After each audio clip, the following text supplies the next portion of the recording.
Less than a month after Thunderball was released came a US-based spy movie that was well received. It spoofed the James Bond movies, and it influenced many spy movies to come. And if you're a spy movie fan, then put this classic on your list. Hi, this is Dan. And Tom. From SpyMovieNavigator.com and our show, Cracking the Code of Spy Movies. Today, we're going to decode the 1966 spy movie, Our Man Flint, starring James Coburn. We're going to look at it in some unique ways. Oh yeah, and be sure to stick around to the end, because we're going to highlight some of the places where Our Man Flint spoofed the Bond series and where other spy movies borrowed from it. Yeah, all right. Our Man Flint is a lighthearted spoof on the James Bond movies and the Man from U.N.C.L.E. TV series, too. It is definitely a movie of its time. I mean, when you watch it, you know it's from the mid-1960s with the clothes, the score, the artwork, and it's just a general style. Yeah.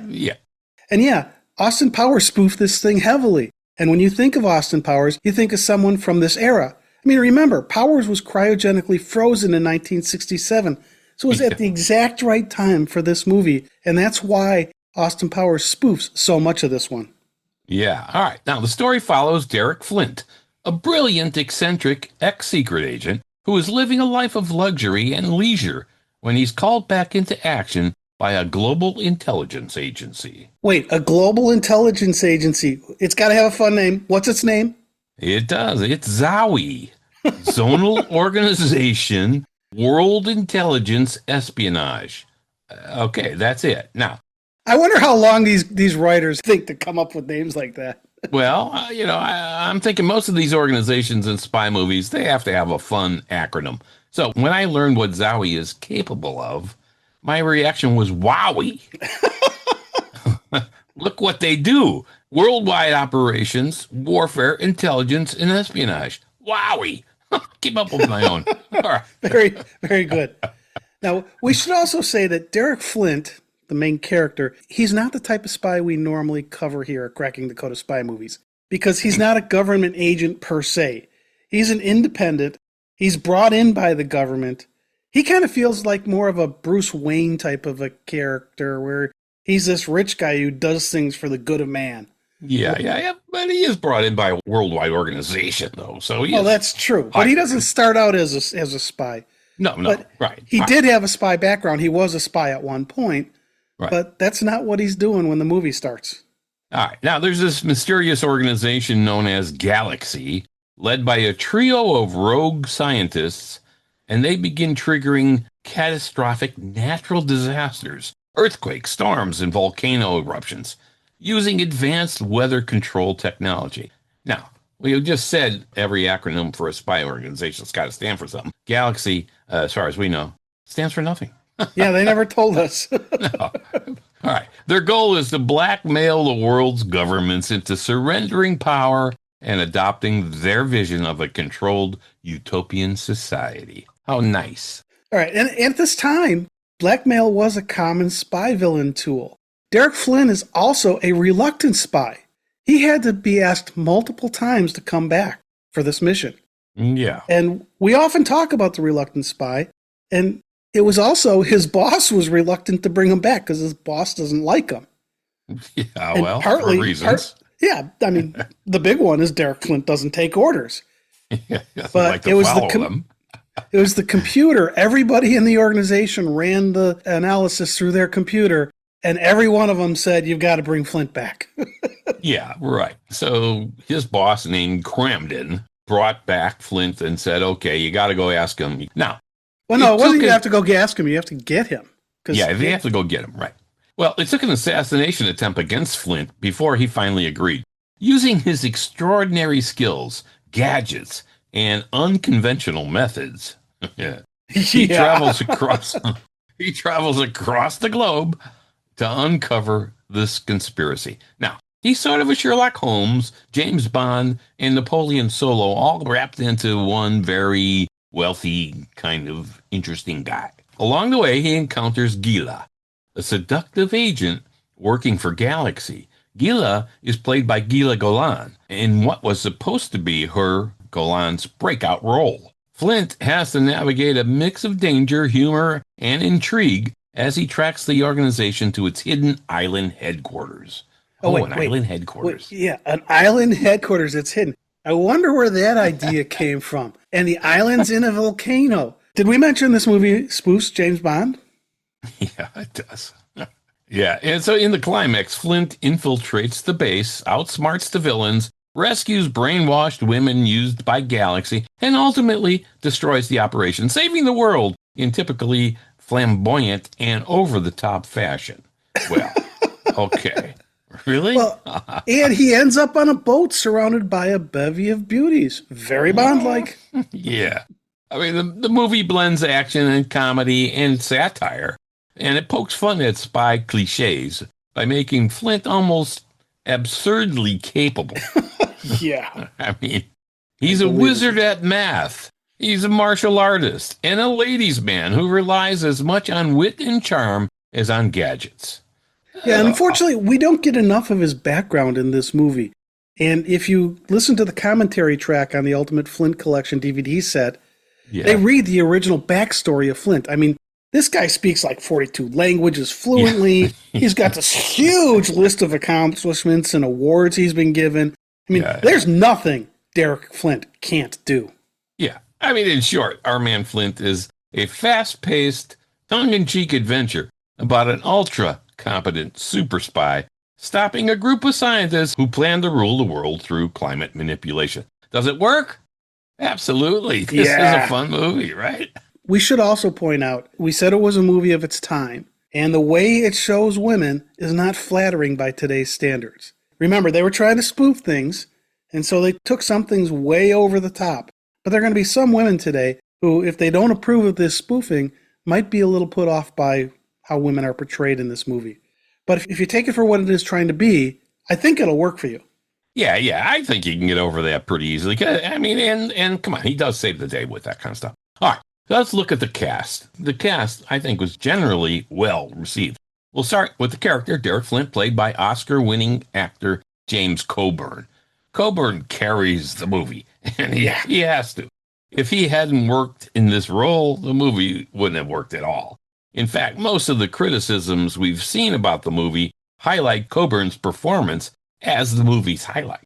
And it is. He's great. I think Coburn was a perfect casting here because he can play that self-assured yet fun-loving guy who can do anything. He knows almost everything very, very well, and he pulls it off with such aplomb. Coburn seems to be enjoying himself in this movie as an actor, not just the character. You seem to think like, hey, this is a guy who likes his life, and Coburn's showing it. Yeah, and he's got the right look for the role. You know, I love The Great Escape and The Magnificent Seven, which are movies starring Coburn from the early 1960s. I've heard that you like those movies. Yeah, and Derek Flint, Casablanca, I can't mention here because he wasn't in that. Yeah.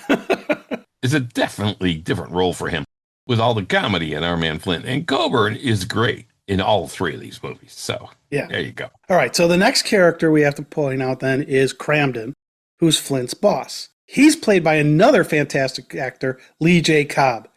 Now, I first remember him as juror number 3 in the movie 12 Angry Men. Yeah. My brother was in that play in high school, 12 Angry Men. He was juror number 3, as a matter of fact. Well, there you go. And his performance in that movie was so good. Yeah. And he was so grumpy. Yeah. And so it's interesting to see him play this character. That's just an interesting role. Yeah. He also got one of his 2 Oscar nominations for playing Johnny Friendly in On the Waterfront. So you've got 2 really skilled actors in these 2 lead male roles. Yeah. And the role of Cramden is written to be Flint's comic foil. He was gruff and a bit grumpy for most of the movie, but there was some humor in the way Cobb played him. Cramden seems to come from a similar mold to M and M's relationship with James Bond. A little frustrating sometimes, anger sometimes, whatever, but there you go. Cobb was great. You were my boss. Sometimes it happens. Cobb was great. Yeah, I thought he was fantastic. The way he did this gruff bit was cool because he seemed to try to be a little campy with it, and I think it worked. Yeah. And the way he played off of Coburn worked really well. Yeah, and I also really liked his transformation at the end of the movie, where he isn't gruff at the end of the movie. Right. the last scene, he's got a very different mood and feel than he had throughout the whole thing. Yeah. And appropriately. And I think Cobb just nails this. And I've talked about other actors having to transform their characters before with James Mason's portrayal of Diello in Five Fingers. Oh, yeah, it was great. I really like it when an actor can be a certain personality through almost the whole movie and based on the circumstances, change dramatically. And Cobb does that great here in Our Man Flint. All right. Now, when I see Lee J. Cobb playing this guy Cramden, which he does well, it's 1966. I cannot help but to think that the name Cramden is a subtle nod to the character Ralph Cramden, played by Jackie Gleason in The Honeymooners. What? It isn't spelled the same. Not He's exactly. a totally different type of character. I mean, so the name's similar, but explain. No, I don't think we're ever going to find this in the notes for this movie anywhere, but I think it's definitely a thing. Because in The Honeymooners, Ralph Cramden is the blustering, overconfident everyman whose schemes always go sideways.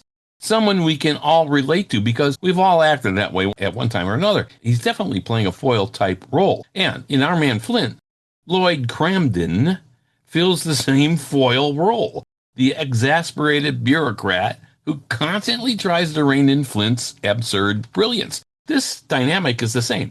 Flint's cool, unflappable genius contrasts with Cramden's frustrated, loud, and often befuddled demeanor. Exactly the straight man versus the clown kind of rhythm of vaudeville and early TV comedy like The Honeymooners. So clearly, Cramden's shouting, hand-waving, he does that a lot, and Flint, you can't do that kind of thing. That energy and presence mirrors Ralph Cramden's loud, bombastic delivery and comic timing. So, All right. giving Our Man Flint's bureaucratic boss character a name that sounds like Cramden was a smooth and quiet way to signal this guy's the comic foil, not the hero.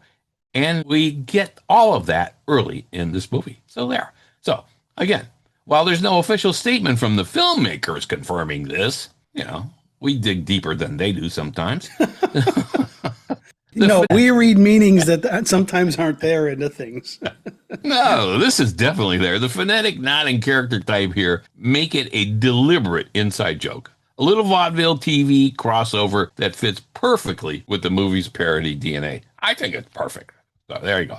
I guess I can see where you're coming from. Okay, good. All right. Let's shift to the lead female actor in the movie, Gila Golan.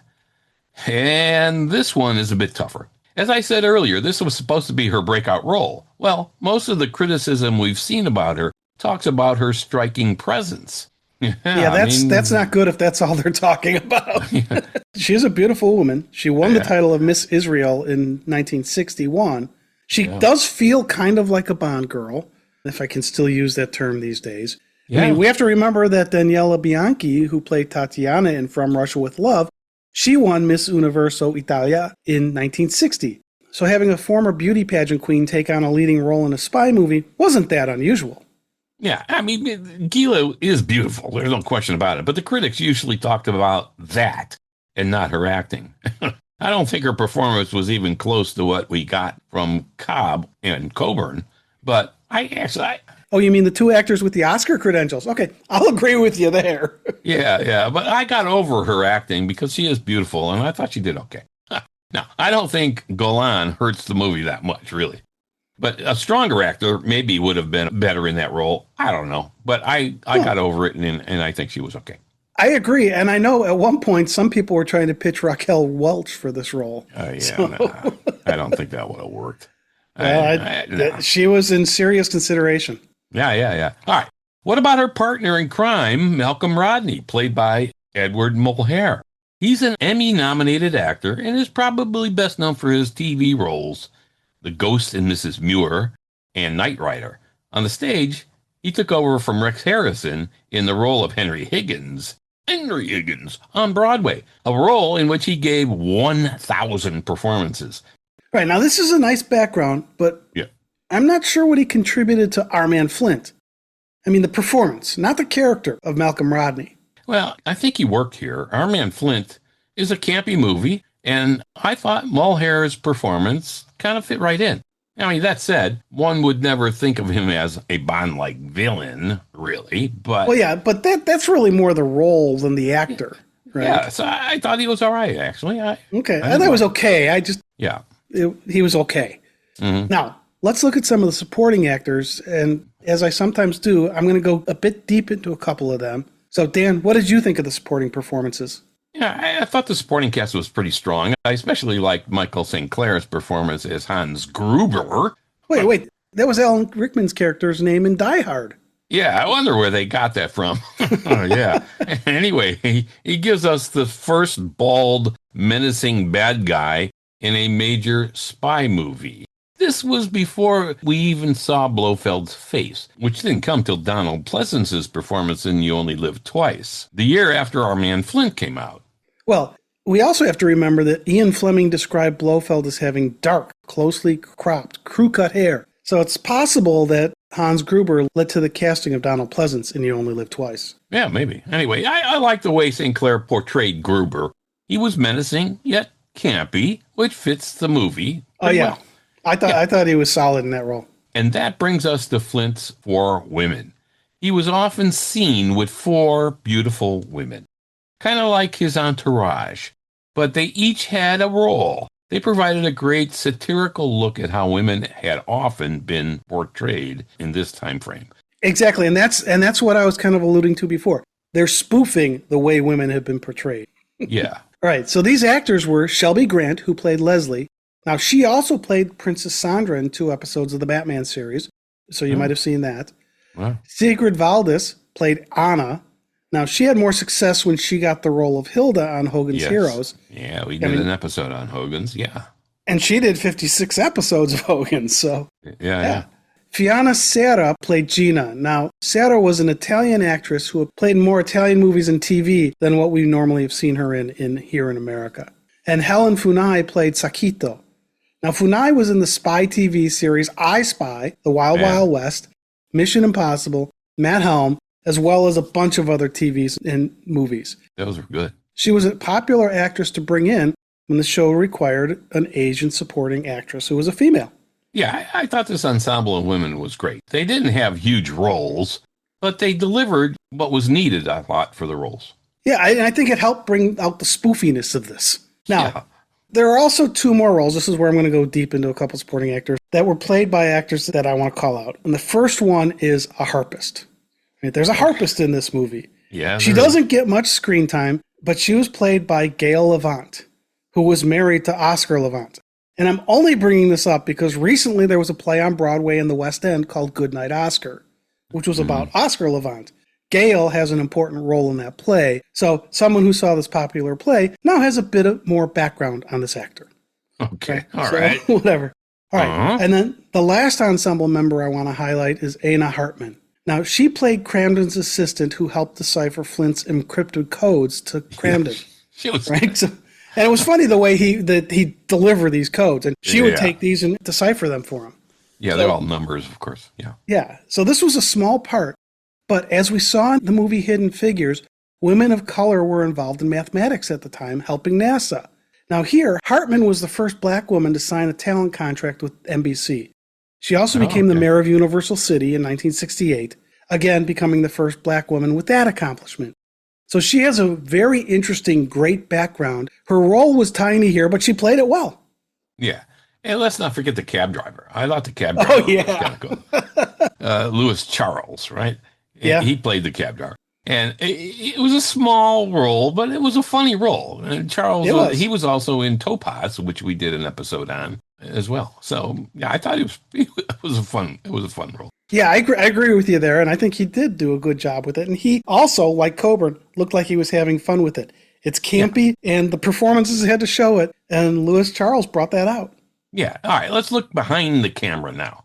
We'll start with director Daniel Mann. Mann won the international prize at the Cannes Film Festival for Comeback Little Sheba.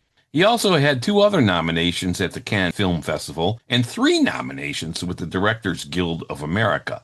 Most, but not all, of his movies were more serious than Our Man Flint. But I thought he did fine here. The movie comes in at 1 hour and 47 minutes. And Tom, I know this will surprise you. I didn't think that it had a lot of pacing issues. Yeah, we don't say that very often. No, no. Yeah. And I think he did a good. I think the direction was solid on this because it was supposed to be a spoof, and it comes off that way. Yeah, yeah. And I thought the movie flowed pretty well. I think there was enough humor to keep it going without becoming an outright farce. But some reviewers thought the story was thin. I don't know. It was a spoof. There was not likely to be a lot of depth to that. Depth would have distracted, I think, from the movie and the spoofiness of this movie. So I don't know. I disagree with that critique. I don't know. All right, I kind of agree with you on that. Yeah. Now, Our Man Flint was written by Hal Feinberg and Ben Starr. They were nominated for a Writers Guild of America Best Written American Comedy Award for this movie, Our Man Flint. Wow. So the script works. It has the right amount of spy mission, campiness, action, and quirkiness. Yeah. And all of that is embodied by the character of Derek Flint. Yeah, and I thought the dialogue, which it's for spoofs, you know, you got to be good with dialogue. And I thought the dialogue in this movie was pretty tight. And I like the way they structured this movie by starting out showing how quirky yet smart Derek Flint is. And then they moved on to the mission, including the timely Hollerith cards. I think they straddled the fence between a normal spy story and a spoof really well. And Dan, you know I love seeing Hollerith cards. You know them as punch cards. For listeners under 50, we used to punch holes in cards and feed those into the computer. That's how we did our programming. It's how I learned how to program. That's it was how you got a very back. different world back then. But I've mentioned it before in other episodes. I love seeing these punch cards. It sets the timeline very well for me because I know when that was happening. Yeah. Now, I have to say the computer room for 1966 in this movie is pretty impressive. The room I'm talking about. The punch cards, like you're talking about, all that. I mean, were those Burroughs computers that they were using? I think they were, yeah. Yeah, okay. They do kind of date things. They were a product of their times. They didn't have anything newer to show. Right. That was state of the art. Yep. Dan, I know you know a lot more about music than I do. But even I've heard of the name of the composer for Our Man Flint, Jerry Goldsmith.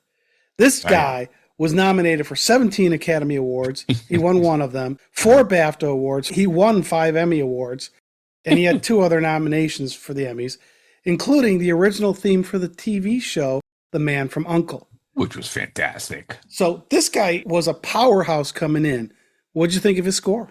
I mean, obviously, the man has talent. There's certainly you think? a 1960s vibe to the whole score. I mean, and he does some interesting things. Like, I believe he shifts between minor and major keys. These composers do that for a reason. And kind of like I said, you know more about music than I do. I don't know. I don't know that much, but the shift, it often represents what's happening or might be happening there on the screen. Like, it's a built-in tension between like good versus evil, or a move from danger to success, or threats to resolutions. And so I think that shift in the music was interesting, and I thought that was pretty cool. He also used a lot of electronic instruments, and he blended long before the synthesizer came out. And by the way, I worked with the son of the guy, Moog, who invented the synthesizer. Yeah, I did too. Pretty cool. Yeah. Right? Remember him? Yeah. He was a great guy. So that was ahead of the time in this movie. And the island music was very cool. Exotica type influences, making it sound lush and tropical and all that kind of thing. So all in all, I thought it was good. Though during the dancing scenes, I have to say, well, I mean, that really dated, that was really dated stuff there. Yeah, but it wasn't at the time. No, it wasn't like we at the said, time. But I mean, this is a movie of its time. Oh, wow. Yeah. It'd be like go-go boots and stuff. Yeah. All right. The director of photography, Daniel Flapp, he got 7 Oscar nominations, winning 1, including the movie The Great Escape, which also had James Coburn as one of its stars, as I mentioned, one of my all-time favorite movies. Right. Now, for me, I liked the photography here for the most part, but there was a lot of black and white B-roll, and the miniature shot of the final outcome for the island, I thought could have been a lot better, but it was okay. It was just there. Okay, they had the waterfall and everything, Tom. What do you Well, yeah, want? I mean, there were parts of it I really liked, but the yeah. B-roll and then especially what happens to that island at the end with the miniature, I'm not sure about. Come on, was it any worse than Dr. No's explosion? Come on, this is a parody again, right? Well, that's true. They're spoofing the Dr. No thing, and that kind of looked No, that's okay. Good, fair point. Now we should also point out that the costume designer was 3-time Oscar nominee Ray Agayan. The costuming in this movie was fantastic, and again, heavily spoofed by Austin Powers later. Yep. Derek Flint's attire didn't inspire what Austin Powers wore, but a lot of the rest of the costuming did, in fact, do that. Yeah, I agree. Yeah, I also thought the red and black motif in the restaurant that there's a couple of good scenes in is a good spy nod, too, because those are great colors for spy stuff. Red maybe that's because we have black and red and white in our logo. Yeah, I don't know if we've retro-influenced them, but we might. Okay, so we've covered the plot, the cast, and the crew, so let's talk about the reception of Our Man Flint. Yeah. It has a 78% tomato meter rating on Rotten Tomatoes and an audience score of 67%. Okay. Now, I actually was surprised it wasn't a higher percentage because I really liked it, but it could be a generational thing. Yeah. This movie is largely a spoof of Bond, and I know I love this stuff, but I don't know if everybody does. And it's also definitely a movie of the 60s, and that can be good or bad. Yeah, I mean, if you're not a Bond fan, and there are a lot of people in the world who are not James Bond fans, they don't care about Bond. Well, who are they? We got to talk to them. Yeah, a spoof of a Bond movie is going to be like less interesting to them than anything, right? So I could see why some people are going to say, yeah, I give it a 67% or whatever. But I think this is something that hurts the reception now. Back when it was released, it would have felt different, I think. This movie is a time capsule back to the 1960s. And so, some people today, they don't want to watch any old movies. They don't want to watch black and white movies. And there's some fantastic ones. But so I think some of it is, like you said, generational. But, again, if you're a spy movie fan, you're going to have to see this one. I don't know what a 20-year-old today would think about this movie. There's a lot to like, but a younger person might take offense to some of the scenes. And I'm thinking about some of the scenes involving the women. Yeah. It was spoofing Bond. But wow, I mean, some of that stuff was very sexist by today's standards, for sure. Oh, you mean we don't have wish fulfillment rooms with the women called pleasure units for guys to go into with scantily clad women? Darn. But they were fighting against the pleasure unit thing, right? I mean, that's true. That's right? true. Flint was fighting against that. And I think the 4 women in his entourage, I don't think there was anything over the top on that. They didn't make it sleazy or anything. It was pretty straightforward stuff. So, all right. Now, on the positive side, as we mentioned earlier, this movie showcases James Coburn, and he is just fantastic in it. Yeah, I mean, one reviewer of this said, Coburn is the very embodiment of all the things that go into 60s cool. That measure of wit and smugness and irrepressible charisma. And they noted the movie essentially coasts on his incredible charm. We kind of hinted at that earlier when we said he was really responsible. Another reviewer wrote that the movie is all about James Coburn, whose immense charisma charges the entire movie and the way that he plays this character. It's straight, but never too seriously straight. No. It's absolutely note perfect. Yeah. I think these are spot-on reviews. I think Coburn was fantastic in this. Yeah. Other reviews called out Jerry Goldsmith's score, with one saying it was, quote, as good as or better than anything from the 007 genre, unquote. That's high praise, given what we think of the James Bond music. Some people might say those are fighting words.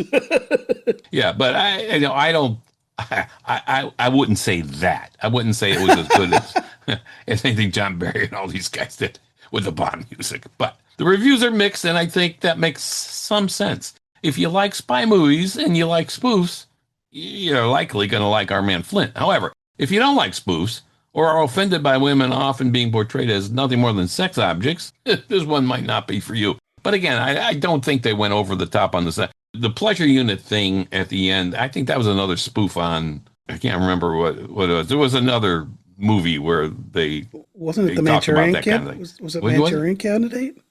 Maybe, I don't know. I mentioned Manchurian Candidate later. Yeah, I can't remember what it was. Anyway, For some reason, I keep thinking it was the time machine, but it wasn't. I don't think they were. They were programmed, though. I think in the time machine, were they? The Morlocks or whatever. I never saw it. Oh my God, you got to see that's one of the best all-time movies ever. All right. Wait, is it better than Casablanca? No, not much is. All right. So I said at the beginning we were going to talk about the influencers. What movies influenced this movie, and what movies did this movie influence? And that's probably the hardest part of this episode for us to do. Why is it the hardest part? Okay, it's hard because there's so much to talk about. And we're not going to be able to hit them all. But we're going to give it a shot. And I'm sure we're going to miss things. Give us what we missed in your comments. Yeah. But we're going to hit what we can and what we've come up with. Yeah, so that'd be easy.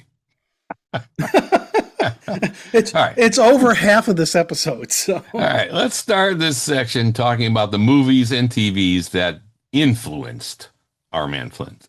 So, given that this is a spoof, most of the movie was influenced by earlier movies, especially Dr. No and From Russia with Love. Thunderball wouldn't have had much of an effect on this, as it was released only 3 weeks before our man Flint. So, that's okay. You're starting pretty recent. Let's go back a little bit. Let's go back in the time machine, all the way back to what we've called the first non-military spy movie that we know of. Fritz Lang's 1929 spy movie, Spione, or Spies in English. When we did our episode on that, we talked about Hagi's office and how it had a system for messages to get to him by using pneumatic tubes. You've likely encountered these things in the drive-through bank or whatever. Yeah. Well, you put your object that you want to ship over, you hit a button and the pneumatic tube vacuums it up. Yeah. Now, Cramden has a pneumatic tube device on his desk, and he receives messages through it. Yeah. So you can think of this way as kind of having text messaging from within the building back in 1966, before we had text messaging. Yeah. But I think this is a great callback and tip of the cap to Spione, because it calls back to the birth of the genre. Yeah. Okay, you talk about Spione 1929. I think, Tom, we can go back even further. Wow. Yeah. When I mentioned Cramden and the Honeymooners, I said a little vaudeville TV crossover.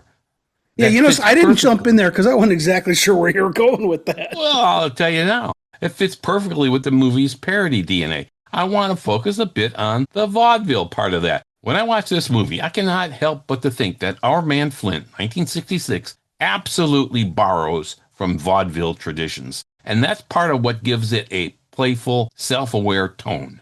Okay. As a reminder, vaudeville was the dominant form of popular live entertainment in the United States and Canada from the 1880s to the early 1930s. It was basically a variety show made up of many short acts presented one after another. Okay. See where I'm going, Tom? That's no. All right. Just let's look at the comedy part of vaudeville and this movie. The comedy part of vaudeville, they had stand-up comedians, comic duos, they had sketch performers. They had physical comedy, slapstick, wordplay, impressions, and ethnic humor that were all common in vaudeville. And when you look back on the big names in comedy, like W.C. Fields, Buster Keaton, and the Marx Brothers, they all got their start in vaudeville. Okay, so Dan, what does this have to do with a spy movie called Our Man Flint? I'm getting to that, Tom.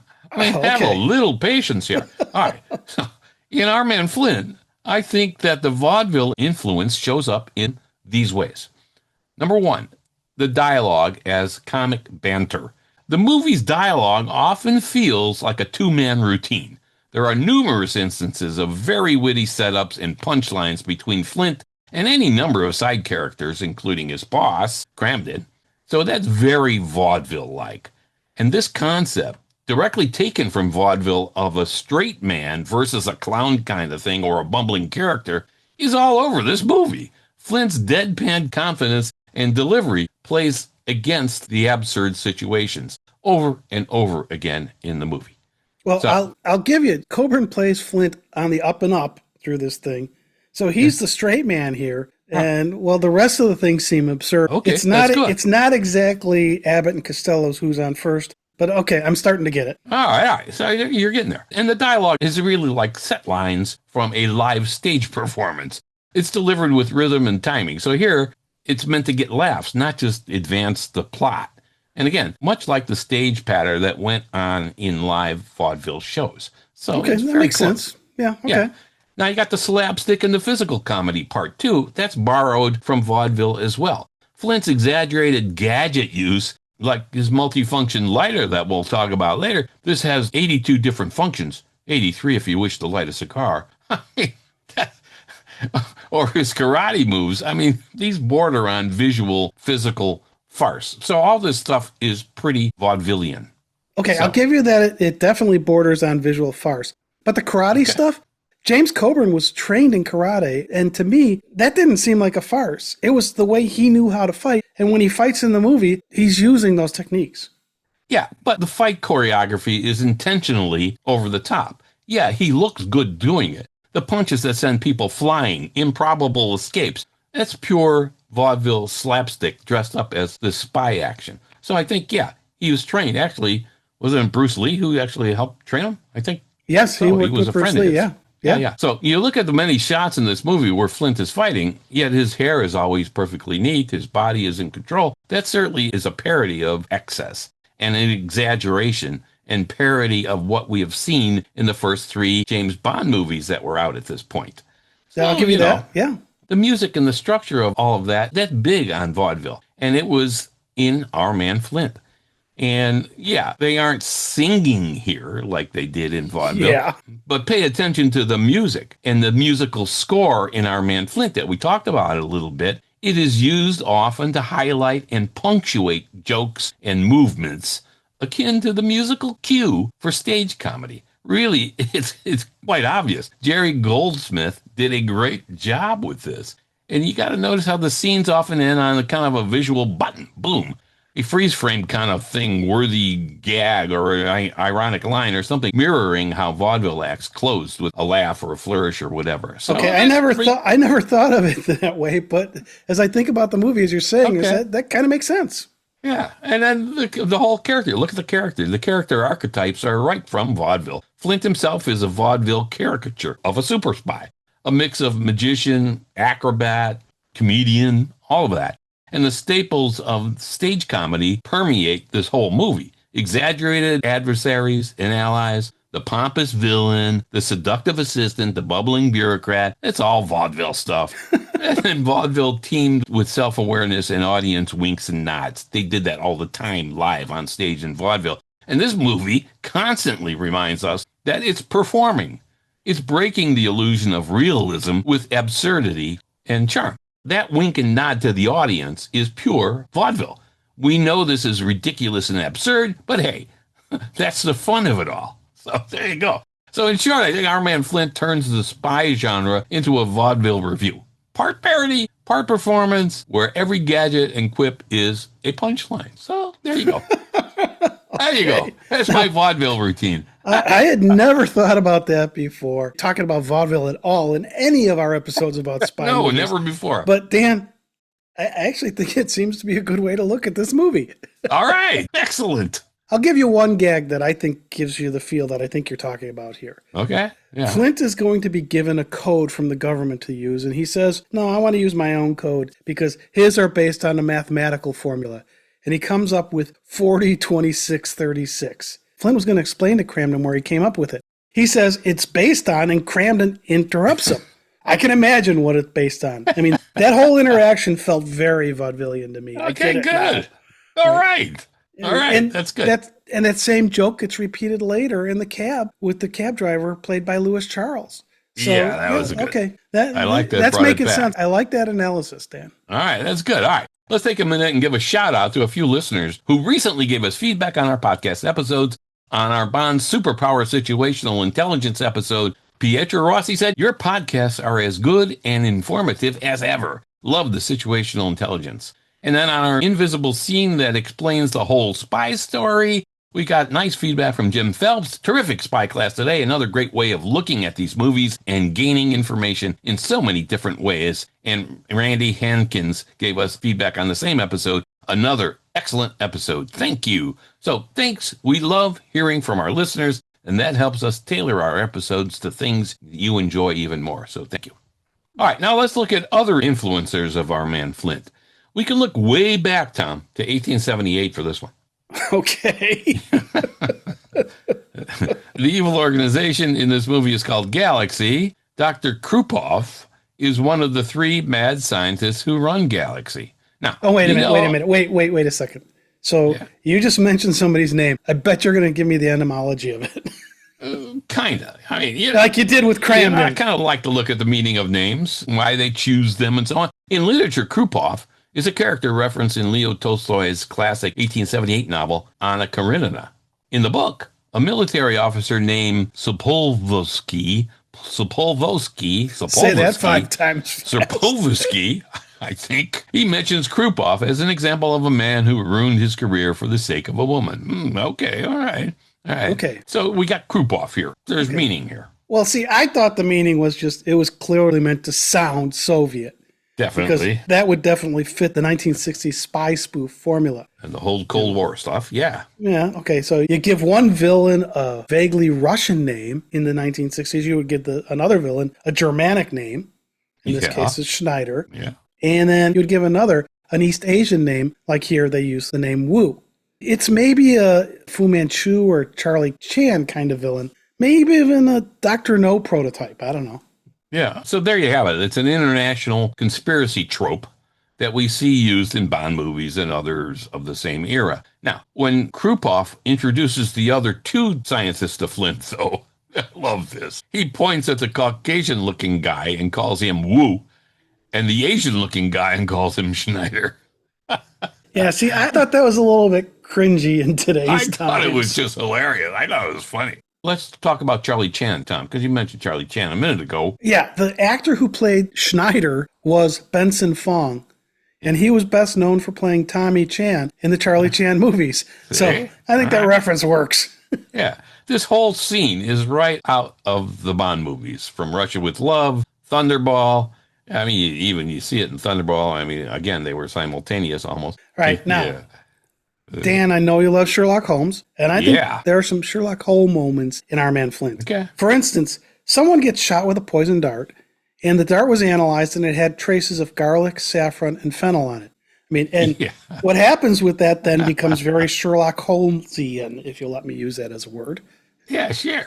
Yeah, I thought this scene was hilarious. And I think you're right, Tom, about the Sherlock Holmes thing and the influence here. Flint looks at the readout of the dart's analyzed components, and like Sherlock Holmes, he identifies that it came from a small section of Marseille, France. Okay.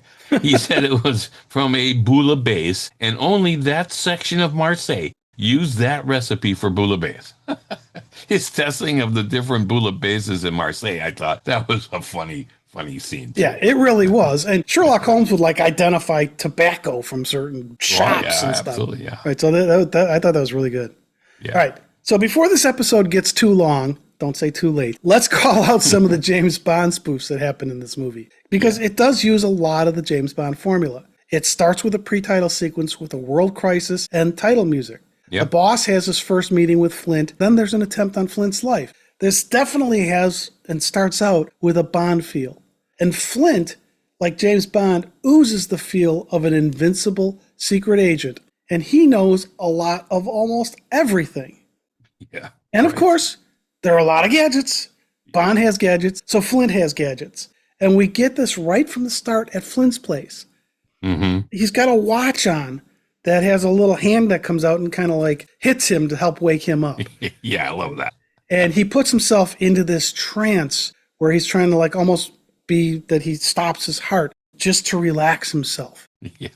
And so it's gonna come in handy later in the movie. And the way they do that, the scene, he's laying across 2 chairs with nothing underneath him. So his head's on one chair, his feet are on the other chair. It's kind of like a levitation trick in magic.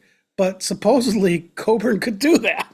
Yeah, he actually did it with no support underneath. Yeah. I don't know for how long, but yeah, he did. Well, no, I see. To me, it kind of looked like there was support, and then there was a cut, and then it came back, and then he's in it, and then gets out of it. And I think that was when he really. Maybe. All right, and the equipment issued to him by Cramden, a Walter PPK, a briefcase with a tempered steel knife that pops out. That sounds a little familiar. Yeah. It was even presented in a similar fashion to how James Bond got his briefcase in from Russia with Love. So. Yeah, but Flint has no use for these, right? He just calls them crude and moves on. Yeah. And then there's also a false inside flap that flips up in this briefcase to reveal 65 weapons, including chemical packets like C3H4O1. Okay, wait, I'm going to stop you. You know, I had to look that up. And I got different answers when I tried to look it up. But the one that came back the most was that's propanol, which is a chemical that's also called acrolein. Yeah. And it's highly flammable and poisonous. It would make sense if propanol was in that gadget kit. Okay. All right. Now, I don't know if they would ever say C sub 3, H sub 4, O sub 1. The O sub 1, I don't think they'd ever say because one part oxygen would be O. That's why I was having a hard time finding it. Yeah, right. Anyway, so Flint pulls out the cigarette lighter and he says, this has 82 functions. 83 if you wish to light a cigar. I love that. Well, yeah. Well, yeah. And it's like, instead of me having a bunch of gadgets that like Q gives Bond, I've got one thing that can do all of it. Yeah. I mean, Flint seems to be his own Q and has a bunch of Qs working for him on the side or something, but he's got great gadgets. So Flint does one cool thing after another, has his own private jet, his own gadgets, his own way of doing things. And Cramden says, but you've joined the team. And then Flint tells him, but the team has not joined me. In other words, I don't want the team joining me. I work by myself. So it's kind of Bondy in there. Yeah. Very cool. Now, very cool. Some of the other Bond spoofs, there's an agent known as 0008 or 0008. Yeah. And this guy was supposedly hired because he looks a little bit like Sean Connery. He did. I thought he did. Yeah, and Gila even has a book that talks about 0008 as well. So this is, a famous agent in a book. Yeah. Let's see. Are they spoofing Ian Fleming there? I'm not sure. Yeah, when Flint and 0008 have a fight, Flint asks, is Spectre involved? And 0008 says, it's bigger than Spectre. It's Galaxy. This is a direct mock of James Bond. Absolutely. And I like the way they did this, too, is they were trying to have a conversation and they were in a crowded nightclub. So they have a fight. And while they're fighting, they actually have this conversation and work out the plan they're working on. It's pretty good. Yeah. And Flint in a tux, of course, is another nod to Bond. And brushing off his tux after a fight is too. And hey, he fires like 11 shots from a single load of his pistol, which we've seen before. Well, in many movies. But why he take could have time had a to Browning. reload? He didn't like the Walther PPK. He could have had a Browning high power, also known as P-35, which has been around since the 1930s. It's a 9mm pistol and features a staggered double stack magazine that has 13 rounds, and you can chamber another ones that give you 14. So he could have been shooting 11 if he had a Browning high power. Now, Flint is attacked by an eagle trained to attack Americans, and we get funny. We get a good quip here. An anti-American eagle. It's diabolical. Flint says. They poke fun at everything. Eagle is our national bird, of course. All right. I also liked how in the first part of the movie, Flint is at home and Cramden comes to try to convince him to take on this mission. And there's this peephole on the door from Flint's side. And he could look to see, like, it looks like a camera shutter or something. But you mean a gun barrel? Yeah. Okay. Yeah. A gun barrel. Yeah. All right. Yeah. I meant a gun barrel. It made me chuckle when I saw it. And the dog bit was really funny, too. The dog bit was good. Yeah, I agree with you there. And finally, we get a title sequence that follows the pre-title sequence. Figure that. Now, the sequence designer isn't credited, but it definitely was not Maurice Binder. Yet, it had a James Bond feel to it with the silhouettes of nude women. Yeah. It was well done. It was crude by James Bond standards. I mean, it really wasn't even close to the level of what we see in the James Bond title sequences, but you can tell it was influenced by it. Yeah, and there was no one credited for the title. The special photographic effects that created the stylized imagery were done by L.B. Abbott, Emil Kosa Jr., and Howard Leidecker. They likely had a hand in creating this title sequence. Anyway, we already mentioned the women are portrayed as objects a lot in the movie. They almost just appear as decoration. But the four women we mentioned when we talked about the cast really exemplify this. But in the James Bond movies, women were often used as decoration. I mean, the gypsy fighting from Russia with Love was in large part there to show off the decoration of women. But these women were not portrayed, I don't think, as I said before, they weren't portrayed as sleazy or anything like that in this movie, I don't think. They were, they were just part of his entourage, and he seemed to love them all. For these four women, I'd agree with you there. Yeah. Now, we can't discuss the spoofs in Our Man Flint without highlighting Galaxy Island. I mean, this is as much of an in-your-face spoofing of Dr. No and Thunderball as you're going to get. And even later in the series with You Only Live Twice. The three galaxy scientists who want to control the world's weather, not for conquest, but for utopian reasons, specifically spoof the wave of the mad scientist villains popularized in Dr. No and Goldfinger. And the film plays this straight for comedic effect. They think they're doing good. The villain's master plan is actually somewhat idealistic, making Flint's role as the defender of the messy status quo quite absurd. I mean, it really is a bizarre concept. There are a lot of other callbacks spoofing James Bond, but let's move on to one more of the influencers of the movie. Namely, there's a casket scene. This scene had a very similar feel to what we saw in Funeral in Berlin. That movie came out the same year as Our Man Flint, but its novel was written in 1964. So you would think Dayton's novel influenced this scene. All right. I like that. We also have to highlight the TV show The Man from U.N.C.L.E. That show heavily influenced this movie. In fact, some reviews say that Our Man Flint feels more like that TV show than James Bond. And the movie spoofs the TV show's elaborate acronym organization, U.N.C.L.E. versus ZOWIE here. The idea of a multinational intelligence bureaucracy with a harried supervisor overseeing a lone super agent and all that kind of stuff. And the show's general air of stylized, campy, cool stuff. Some of the scenes in the lair seem like they came right out of The Man from U.N.C.L.E. Yep, I agree there.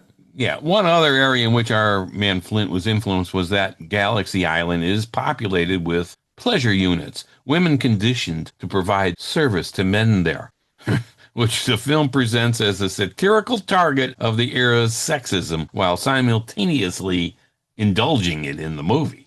Talk about a fine line to straddle. They were walking a fine line. This also connects to the broader 1960s pop culture around brainwashing and mind control, because a lot of that was going on in real life then, and in movies then too, like The Manchurian Candidate, The Ipcris File. Those are two movies which showcase this kind of brainwashing kind of concept. In addition to these spy movies and TV shows, Top Copy, Gambit, and the novel Casino Royale were also spoofed. Okay, so let's wrap up this episode by talking about some of the influencers that Our Man Flint had on spy movies that came after it, not the things that influenced Our Man Flint. All right. Now, the most obvious place to start is the Austin Powers movies, which were heavily influenced by Our Man Flint. Yeah. And we'll just highlight some of the key spoofs. In The Spy Who Shagged Me, Austin and Vanessa, they watched the movie In Like Flint, and Austin Powers calls it his favorite movie. We're going to do an episode on In Like Flint, which is a second of the Flint movies. So we know that if they're saying that In Like Flint is their favorite movie, there's going to be a lot of influence from the Flint series. Yeah. And we'll start with one key spoof, the President's Hotline's ringtone. And this is when this presidential hotline telephone that follows Cramden around, when it rings, it's got a very distinctive tone. Yes. Right? We're going to play it here, but we may have to poll it depending on what the copyright people say.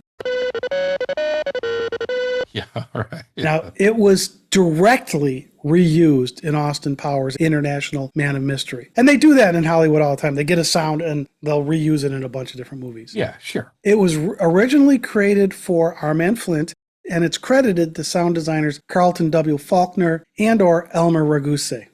There you go. We're giving them credit there, so they let us use it. All right.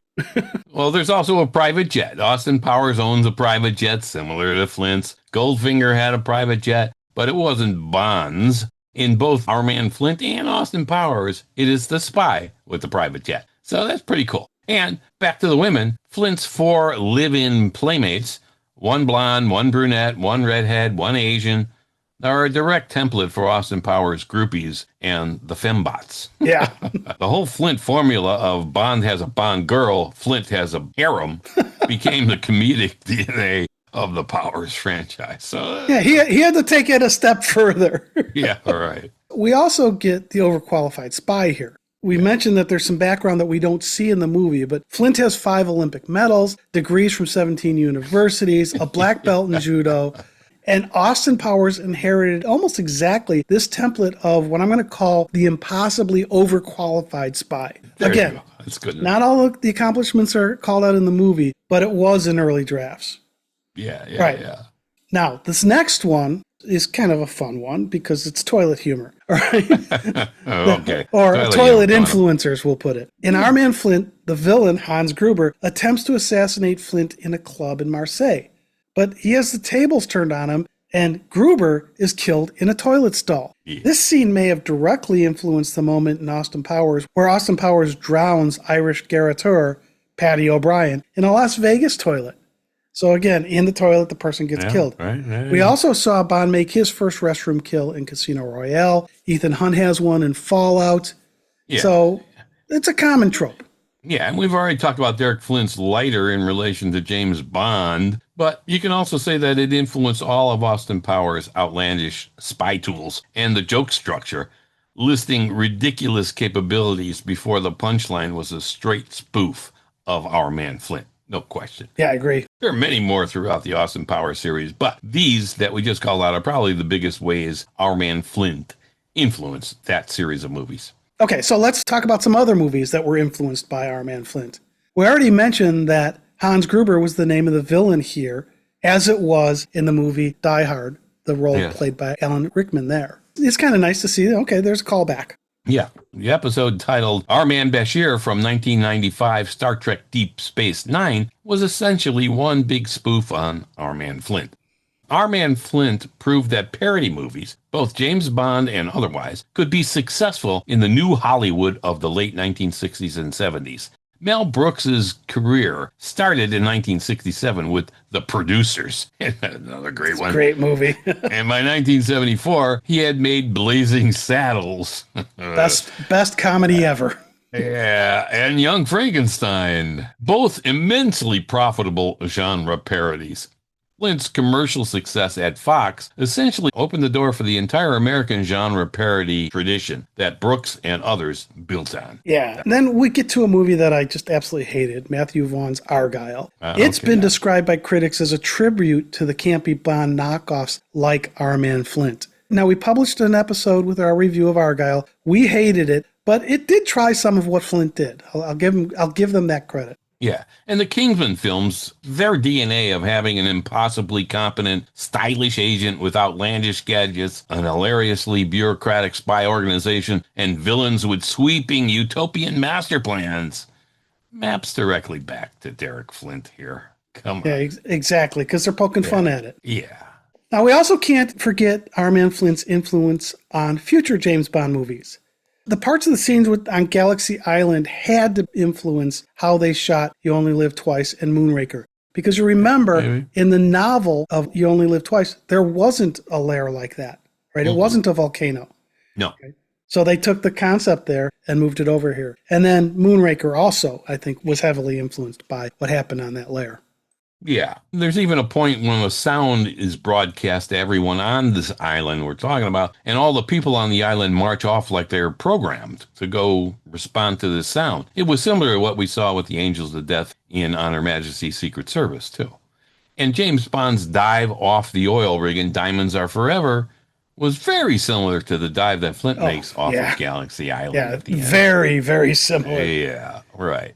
Yeah. Okay. Now, we also get the retirement trope, because we see that now in spy movies, especially like No Time to Die. The lead has been retired, but he's the only man for the job. And he's called back from retirement by ZOWIE because no one else is qualified. Wowie, zowie. Yeah. Yeah, okay. So, Dan, let's stop with these influencers and end by giving our thoughts on whether listeners should watch Our Man Flint. For me, yes, there are going to be some people who are going to object to how women are portrayed. But this is done as a spoof. You know it's there. And if it bothers you, don't watch the movie. Other than that, I think it's a well-done, campy spoof movie. And I had a lot of fun watching it. What'd you think, Dan? Our Man Flint is undeniably entertaining. Even if its swinging 60s excesses occasionally overshadow the espionage, which it intentionally does, I think. Well, exactly. It is still fun. An entertainingly over-the-top spoof that still feels kind of fresh for the most part. Nearly 60 years later, that's pretty damn good. Yeah, I agree. So to wrap this all up, perhaps Flint's biggest legacy is structural. The movie established the formula that the spy parody genre would follow for decades. the impossibly overqualified hero who is better than his own agency, the absurd acronym organization, the harem of women, the gadgets that outbond Bond, and the villain with an idealistic but insane world domination scheme. Every spy comedy from Johnny English to the 2015 movie Spy is drawing from the well that our man Flint dug in 1966. And that's a wrap of our decoding session of the 1966 movie Our Man Flint. This has been Dan. And Tom.